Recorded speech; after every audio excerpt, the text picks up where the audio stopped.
Hey guys, alright? Welcome everyone. The story begins in ancient Egypt, with an evil entity named Imlare spreading chaos throughout the valley. The priests unite against the threat and find a solution in Ra's amulet, using the powerful object to imprison the nefarious magic. After that, the amulet is buried to prevent anyone from accidentally releasing Imlare.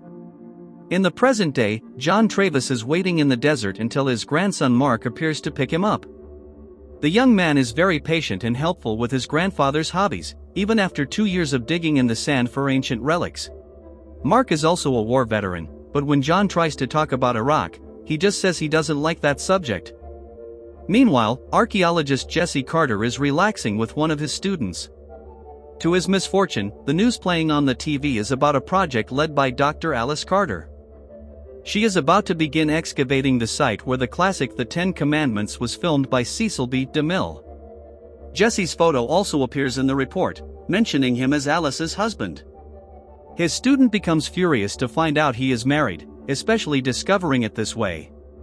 He tries to explain the situation and swears he is almost separated, but the girl doesn't want to listen and says she will quit his class the next day. In the town of Guadalupe, California, Alice's team is beginning the excavation. A girl named Jamie is so focused that her colleagues even try to play a prank on her, but they end up being impressed by her unwavering focus. Her colleague is named Tommy, and Alice's assistant is Megan. It is then that John and Mark also arrive, determined to participate in the project. Alice says she cannot grant access to 2 novices, but John says her team has not yet found the best treasures, like the throne room or the Pharaoh's Gate. The archaeologist is surprised that he knows all this, to which he simply replies that he grew up around there. Trying to help, Mark states that his grandfather is one of the few people who was present during the filming. He says they just want permission to dig around there and promise not to damage anything valuable or break any relics. Worn out, Alice asks Mark to show her where he intends to start, and John barely hides his excitement. At the end of the day, Mark can no longer handle the heavy work, but his grandfather asks for 10 more minutes, as he feels there is a great find very close. Not hiding his sarcasm, Mark reminds him that he said the same thing before unearthing a worthless license plate. John controls himself from cursing his grandson and continues to scour every inch of sand. As soon as the detector indicates the presence of some metal, he tells Mark to come quickly because the hole won't dig itself. With infinite patience, the young man starts to remove the sand until the shovel hits something. John gets emotional when he lifts a small decorated box and confirms that he has been looking for it all along, as he buried it himself when he was just a child. He then opens the lid and takes out an object, handing it to his grandson. We see that it is none other than Ra's amulet. Mark still doesn't know what is in his hands, but he is surprised anyway, as he was already suspicious of the existence of that box. At that moment, a crack opens in the sand for no apparent reason, and John loses his balance, falling headfirst into the hole. Mark runs to catch him, but he is left hanging from the ceiling of a secret chamber, where there is what appears to be a statue of an Egyptian god with the head of a dog, Anubis. However, one of the dog's ears suddenly starts to move, and soon after, the creature frees itself completely. Seeing that pile of ashes in the shape of a statue taking heavy steps towards him, John starts to scream and begs Mark to get him out of there quickly. However, the creature not only manages to reach him before that but has already seen the glimmering amulet. Grabbing John's arm, it tears it off as if it were made of sand. Only now does Mark manage to pull his grandfather out of the hole and is shocked to see him without an arm. He begins to scream and call for help, while John babbles that the legends are true. Mark tells someone to call an ambulance and start CPR, but his grandfather cannot hold on. Later, the police say that the chamber was part of the old film set. The only explanation for what happened to John's arm is that he must have hurt himself on the splintery boards. Mark doesn't fully believe this version, and the sheriff admits that there simply isn't a better one. In any case, it must have been an accident, which means Alice is responsible. Since the governor of California is also a movie star, the officer says she will get away with it this time, but only if she promises to keep the curious novices at bay. Mark begins to pack his belongings, and Alice hands him the blessed box he has just inherited. The young man still doesn't understand his grandfather's obsession with the old movie sets, referred to by fans as the Lost City. Seeing the amulet, Alice says it seems to be a type of protection against evil spirits, and Mark responds with a sad tone that it must not be working well. However, he says that none of this was her fault and knows very well that his grandfather wouldn't have given up even if she had forbidden him. The two begin to discuss the excavation, and she says she is racing against time, as the oil refinery construction will transform the entire area in 2 weeks. When Mark mentions having been a logistics coordinator in Iraq, she decides to hire him for a similar position. He accepts, saying he will take the opportunity to investigate what really happened to his grandfather. The two seem to be getting along quite well, but then Jesse arrives to ruin the mood. Mark notices the tension in the air and says he was already leaving. As soon as he is alone with his ex-wife, Jesse starts talking about rekindling their romance and says he can't erase 4 years of marriage so quickly. Alice responds sarcastically and accuses Jesse of only coming to snoop on her work. She also says he never wanted an equal partner and always viewed her as a mere assistant. Still looking for an opening, Jesse says he can at least help her with this project since he knows a lot about the 10 Commandments. But according to Alice, what he really knows is how to covet someone else's woman. Despite this, she ultimately gives in and lets him join the team. Days later, Tommy comes to inform her that something incredible has been found. It is a huge part of the film set, which was buried exactly where John said it would be. Alice admits she was searching in the wrong place but is happy with the discovery nonetheless. Even more impressive is a jar that Tommy also found, as it doesn't seem to have been created for the film. It is known that the director put a lot of effort into the production, and there are rumors about authentic relics from ancient Egypt. Alice prefers not to get her hopes up, but Tommy's colleagues are already saying they envy the discovery. At the same time, the tractor driver begins to feel something strange in his legs and looks down. Dozens of scorpions are crawling up his body. Very anxious, he starts trying to swat the creatures away and accidentally hits the tractor's gearshift. The vehicle begins to move aimlessly, and it takes a while for the others to notice what is about to happen. Tommy is right in the path of the runaway tractor and does not hear when his colleagues begin yelling, trying to warn him. It is too late when the driver decides to jump from the cab, now completely covered in scorpions. Alice and her students cover their eyes to avoid seeing Tommy's horrible end. Jesse knocks down the driver, not knowing it wasn't his fault, and the scorpions silently dive into the sand, as if they had never been there. Alice does not want to interrupt the work, afraid there won't be time to finish, but she lacks the courage to contradict the sheriff, who is growing more suspicious of this crowd. As soon as he leaves, Mark confesses his suspicions that there is something supernatural involved in these deaths. Jesse doesn't believe in curses and thinks it's all just coincidence. At night, Megan talks to Jamie and confesses she feels bad for staying around after these tragedies. Still very focused, Jamie comforts her friend but says they need to continue working precisely so they can finish soon. Alone again, she turns on the recorder and begins to catalog one of the found items.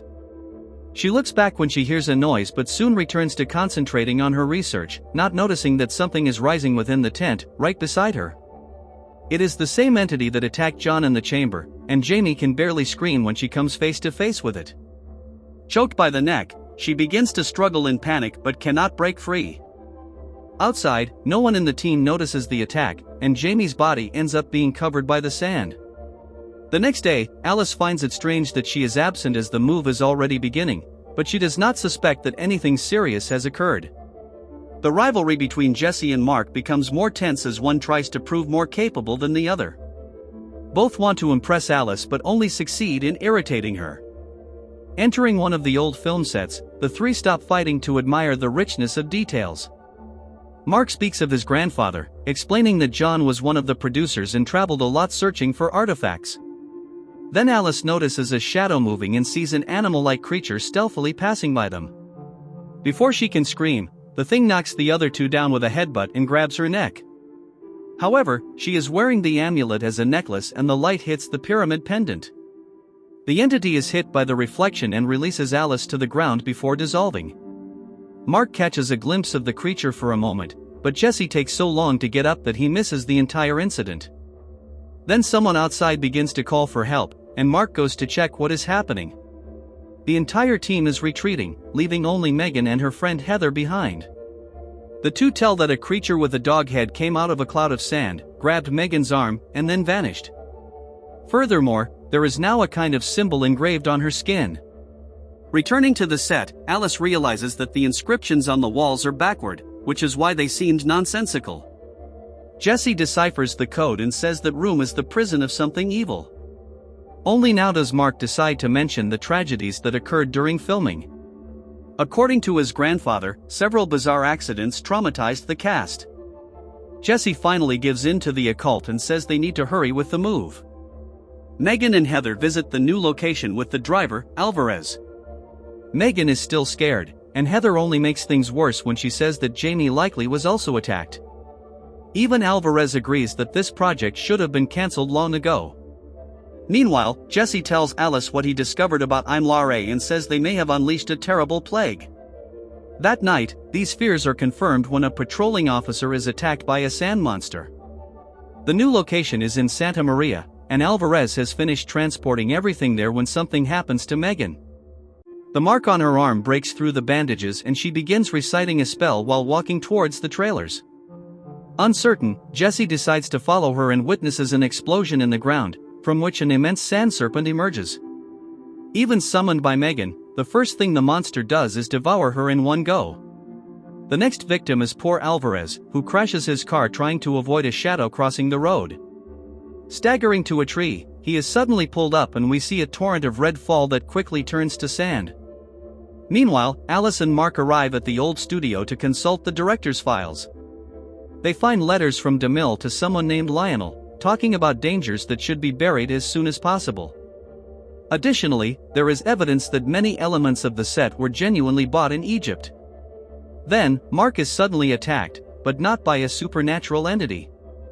This time, it is just an old man named Nigel, who takes care of the offices. While Mark recovers, Alice explains the situation, and Nigel reveals that he was very close to John. In fact, he also was in Egypt right before the shoot. In Santa Maria, Heather is confused when she sees Jesse rushing the workers to build a wall and he explains that he needs to translate it before it's too late. He also finds something painted on a panel and recognizes the Masonic symbol. In the studio, Nigel tells Alice and Mark about the filming of the classic and the difficulties faced by the director. We see that one of the producers stole the amulet a day before finishing the shoot, and because of this, he suffered a terrible encounter with Imlare. Both the thief and the amulet ended up disappearing beneath the sand. Asking for discretion, Nigel reveals the existence of a buried city by the Nile, from where many pieces of the set came. In this city, there is an inverted pyramid that, according to rumors, would be the entrance to the underworld. He explains that the throne room was commissioned by DeMille to his Masonic companions, with the aim of guarding dangerous objects. Back in present time, we see that Imlare is getting creative in his approach. He appears to a worker as a beautiful young woman, but Jesse sees his true form when the young man is attacked. The entity then comes close to him, and Jesse tries to communicate as best he can. Indifferent to all this, Alice and Mark are enjoying a break at a hotel and talking about the old photos of the box. In a flashback, we see young John accompanying his father at work. While burying a box of keepsakes, the boy finds the amulet and decides to keep it too. This was on the last day of shooting, and John watched the destruction of the magnificent city without understanding why the director did so. At that moment, Jesse appears in the hotel with burns on his neck, demanding the amulet. He made a deal with Imlare, who will let him live if he destroys the object. Perceiving their hesitation, he grabs Alice and threatens her with a knife. Mark hears a horrible noise outside and Jesse warns that Imlare is coming. Then Alice bites his hand, and Mark throws all the paperwork on him. She escapes with Mark just as a swarm of locusts invades the hotel. Jesse also manages to escape in time, and the plague ends up falling on the chambermaid.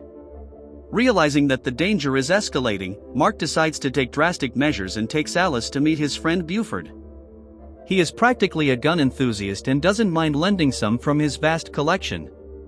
When Mark asks for a type of incendiary grenade called Willie Pete, as well as a rocket launcher, Buford doesn't blink before pointing to the right box. Mark and Alice leave his bunker much better equipped than they arrived but discover that Jesse has sabotaged the car. Fortunately, Buford has plenty of vehicles to offer. Hearing a noise, Mark cocks his weapon and prepares to face Jesse. Alice asks him to take it easy, as she believes her ex is possessed. Not really believing this, Mark goes to investigate and sees that the noise was only the door banging. However, Jesse is already holding Alice hostage again when he turns around. His face is covered in sores, and he keeps demanding that they hand over the amulet. To everyone's surprise, Buford demonstrates that he does know how to use his impressive weapons. He disarms Jesse from behind and takes away his weapon, while Alice rushes to Mark's side. However, the invader announces that he is not alone, and Mark sees several snakes approaching. Terrified, Buford begins shooting like crazy, and Mark must intervene before someone catches a stray bullet. Jesse takes advantage of the chaos to kidnap Alice and escapes in the car with all the weapons Mark had chosen. Buford is startled when he sees the ground cracking, and then the giant snake makes another appearance. Irritated by the disruptive visitors, Buford's wife comes out with a rifle and nearly dies of fright upon seeing it. Mark defeats the beast by shaking the amulet in front of it and then runs to the other vehicle, hurried to save Alice. He floors the accelerator and soon spots the enemy. Neither of them knows that the sheriff has set up a roadblock to catch whoever attacked his colleague the night before. The chase continues at high speed and Alice does her best to sabotage her driver, but he won't let her. Mark is the first to hear the sirens, and the sheriff interprets his reaction as resistance to arrest. Moreover, Jesse decides to try out some of Buford's toys and opens fire on him. Even having to dodge so many threats, Mark manages to shake off the police cars with a risky maneuver that causes one to crash into the other. Now resolved, he takes off after Jesse, who is already entering the dune area. When the vehicles align, he jumps into the enemy's car, which can hardly believe the audacity and also cannot aim at the intruder. Alice is forced to take the wheel when Mark pulls Jesse out, and they begin exchanging punches. Mark finally manages to knock him down and takes control, but then the dunes begin to move and a mountain of sand rises above them. Mark quickly turns around, but Jesse cannot escape the wrath of his new master. Arriving in Santa Maria, the two survivors nearly run over Nigel, who has come to witness the final confrontation. However, when he asks about the amulet, Mark realizes he dropped the necklace on the ground. Before he can grab it, a huge sand hand forms and grabs the amulet. Imlare materializes right in front of them, and they start quickly retreating, thinking of a plan B. Unintentionally, they discover that the thing cannot enter the place where they are due to the painted inscriptions. Mark is almost celebrating when Nigel shows that Imlare has various resources. Without needing to enter, he controls the engravings on the walls to attack them. While Mark fights off the drawings, Alice goes to the car and grabs the box with the Willy Pete's. Seeing that Imlare is getting close to her, Nigel grabs a metal rod and begins striking the entity. Mark sees the danger, but there's no time to save his friend, who is thrown into the air. Furious, he attacks Imlare with a sledgehammer and ends up being hurled as well. The same happens to Alice, who lands far away. With one of Buford's weapons, Mark blows off the canine head, but it regenerates in an instant. Frustrated, Mark begins to draw the thing closer, allowing himself to be attacked. Then he grabs the amulet and tosses it into the box of the Willy Pete's, using the rocket launcher afterward. This causes a massive explosion, and Imlare begins to melt. He transforms into a gelatinous substance that almost reaches them, but then freezes, as if it were a glass sculpture, and Mark shatters the work with the sledgehammer. A series of cars begin to arrive, and Nigel warns that they are his Masonic friends. They came to help construct a vault a little stronger.